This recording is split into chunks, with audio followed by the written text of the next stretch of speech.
नमस्ते friends, आज आपण सर्वात सोपे आणि पौष्टिक असे नारळी पौर्णिमा आणि रक्षाबंधन विशेष खोबऱ्याचे लाडू बनवतोय।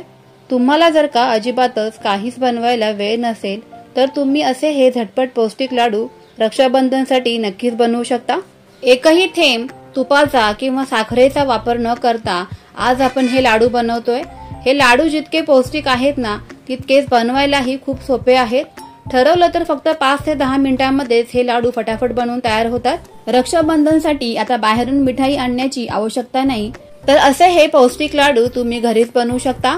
रेसिपी आवडली तर व्हिडिओला एक लाईक नक्कीच करा। माझ्या सर्वच रेसिपीज तुम्ही आवडीने पाहत आहात पण अजूनही चॅनेलला सबस्क्राइब केलेलं नाहीये तर पटकन सबस्क्राइब करून टाका, म्हणजे असेच छान छान व्हिडिओज तुम्हाला पाहताही येतील। चला तर मग फ्रेंड्स, पटकन वेळ न घालवता सुरुवात करूयात। सुक्या खोबऱ्याचे पौष्टिक लाडू बनवण्यासाठी इथे मी 2 वाट्या सुकं खोबरं असं बारीक बारीक कट करून घेतलेलं आहे, जेणेकरून मिक्सर मध्ये आपल्याला छान असं हे बारीक दळता येईल। असे बारीक तुकडे करण्याऐवजी किसून वापरलं तरीही चालेल। 2 वाट्या सुक्या खोबऱ्याच्या प्रमाणासाठी इथे आपण पाऊण वाटी मनुके वापरत आहोत। मनुके जर का खूप जास्त ड्राय असतील किंवा कोरडे असतील तर 2 वाट्या खोबऱ्यासाठी 1 वाटी मनुके इथे वापरायचे आहेत, पण इथे माझे मनुके बऱ्यापैकी ओलसर आहेत त्यामुळे इथे मी पाऊण वाटी घेतलेले आहेत। अर्धा चमचा आपल्याला छोटा वेलची पावडर घ्यायची आहे। काजू आणि इथे मी बदाम काही घेतलेले आहेत।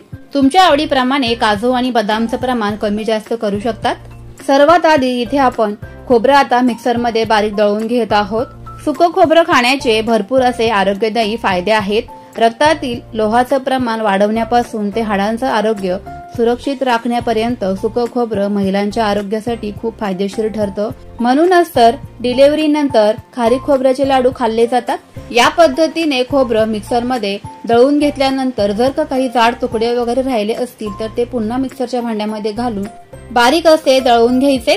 सणासुदीच्या दिवशी भरपूर अशी कामाची तारांबळच उडते, कारण साफसफाई करायची असते, घर नीटनेटकं आवरायचं असतं। अशा वेळेला तुम्ही असे हे लाडू अगोदरच हवाबंद डब्यामध्ये बनवून ठेवू शकता। एकदा हे लाडू बनवून ठेवल्यानंतर 8 ते 15 दिवस आरामशीर टिकतात। सर्वच खोबरं इथे मी मिक्सर मध्ये या पद्धतीने बारीक असं दळून घेतलेलं आहे। आता लगेचच हे जे मनुके घेतलेले आहेत आपण, तर ते मनुके मिक्सरच्या भांड्यामध्ये घालायचे आणि ड्रायफ्रुट्स मनुक्यांसोबतच आपल्याला बारीक असे फिरवून घ्यायचे। ड्रायफ्रुट्स हे मनुक्यांसोबत खूप जास्त बारीक नाही झाले तरीही चालेल। परफेक्ट मस्तच असे आपले इथे मनुके सुद्धा छान असे दळले गेलेले आहेत मिक्सर मध्ये। आता या खोबऱ्यामध्ये लगेचच हे मनुके आणि ड्रायफ्रुट्स घालून घ्यायचे आहे। पाव चमचा यामध्ये वेलची पावडर घालायची आहे।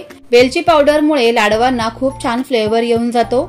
आता मनुके खाण्याचे आरोग्यदायी भरपूर असे फायदे आहेत। मनुके खाल्ल्यामुळे ऍसिडिटी नियंत्रणात राहते, दात व हिरड्यांचे आरोग्य अतिशय उत्तम राहते, त्याचबरोबर डोळ्यांच्या आरोग्यासाठीही फायदेशीर आहे मनुके खाणं।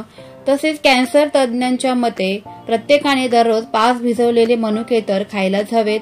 मनुक्यांमध्ये भरपूर असे पोटॅशियम असल्यामुळे रक्तवाहिन्यांचा ताणही कमी होतो।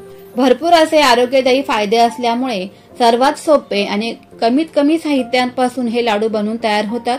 तर तुम्ही एकदा हे लाडू असे नक्कीच बनवून बघा, चवीला तर अप्रतिम असेच लागतात।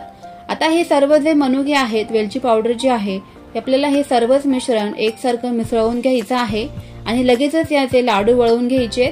तुपाचा किंवा साखरेचा अजिबात वापर न करता अतिशय मस्त हे लाडू बनवून तयार होतात आणि लगेचच हे लाडू वळले देखील जातात। या स्टेजला जर का तुम्हाला मिश्रण कोरडं वाटत असेल तर आणखी काही मनुक्यांचं प्रमाण वाढवायचं आहे। अगदीच फटाफट आणि मस्त हे लाडू बनवून तयार होतात। या रक्षाबंधनला बाहेरून मिठाई आणण्यापेक्षा असे हे पौष्टिक लाडू तुम्ही घरच्या मंडळींना किंवा पाहुण्यांना नक्कीच खाऊ घालू शकता। पाहुणे मंडळी तर कौतुक केल्याशिवाय राहणारच नाहीत। सेम पद्धतीने इथे मी सर्वच लाडू वळवून घेते। अगदीच पटकन आणि झटपट असे हे लाडू बनवून तयार झालेले आहेत। रेसिपी आवडली तर तुमच्या फ्रेंड्स आणि फॅमिली सोबत जास्तीत जास्त शेअर नक्की करा। व्हिडिओला एक लाईक पण करा। त्याचबरोबर तुम्ही हे लाडू बनवल्यानंतर कमेंट बॉक्स मध्ये मला कळवायला विसरू नका की तुमचे लाडू कसे बनवून तयार झाले ते। चला तर मग फ्रेंड्स, पुन्हा भेटूयाच अशाच छान छान आणि सोप्या होणाऱ्या रेसिपी सोबत। तोपर्यंत always keep smiling and keep cooking. Bye bye friends.